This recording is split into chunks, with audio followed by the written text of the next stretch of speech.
The fog came in too fast.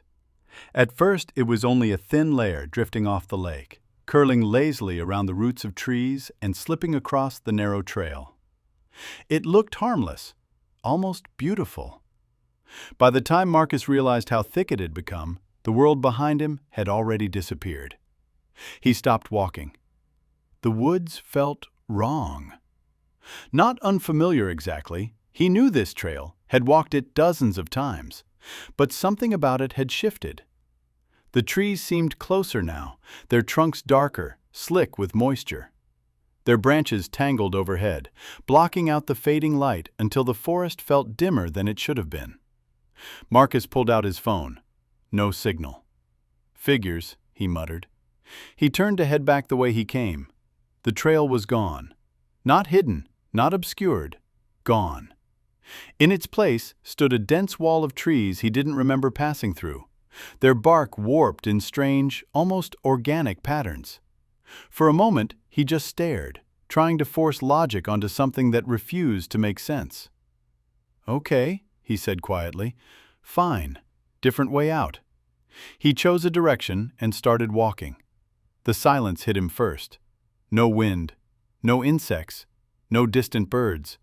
Just a thick, suffocating quiet that swallowed the sound of his own footsteps before they could fully exist. Then he noticed something worse. His footsteps weren't alone.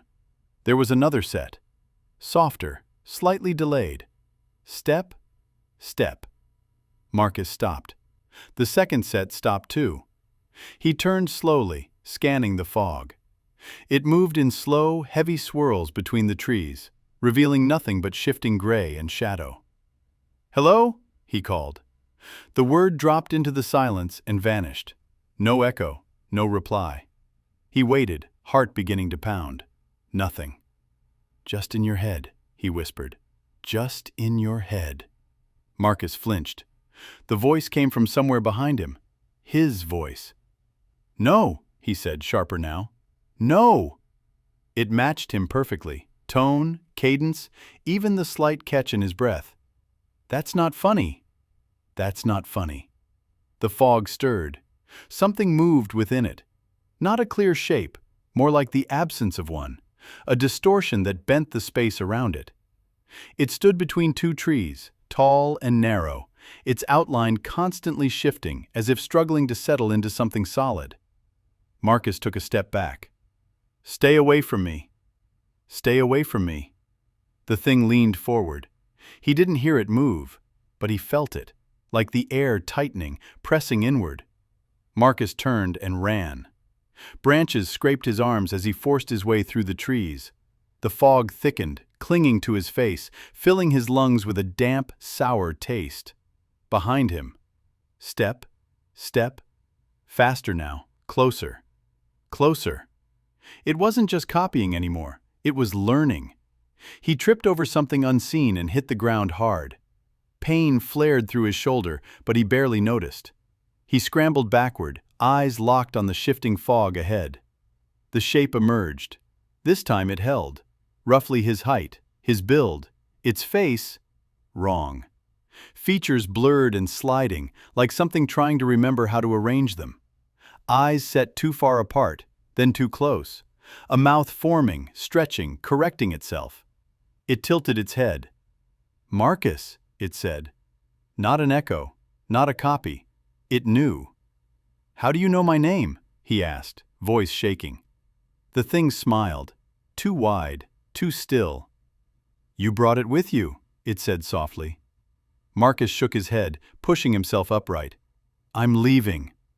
"Everyone tries." He turned. The fog behind him had thickened into something solid, like a wall. The trees beyond it were gone entirely. He faced the thing again. It stepped closer. "I had to practice," it said, almost thoughtfully. "The sounds, the timing, the way you hesitate." Its arm jerked, bending unnaturally before snapping back into place. Fingers stretched too long, then shrank. Almost right. Marcus's back hit a tree. "No," he whispered. The thing leaned in. Almost. And then it lunged. The fog lifted with the morning sun. At the edge of the trail, a lone hiker stepped out of the trees. His clothes were damp, his face pale but calm. He paused, glancing back into the woods as though listening for something deep within. Then he smiled faintly and continued toward the empty parking lot. As he walked, his steps fell just slightly out of rhythm. Step, step,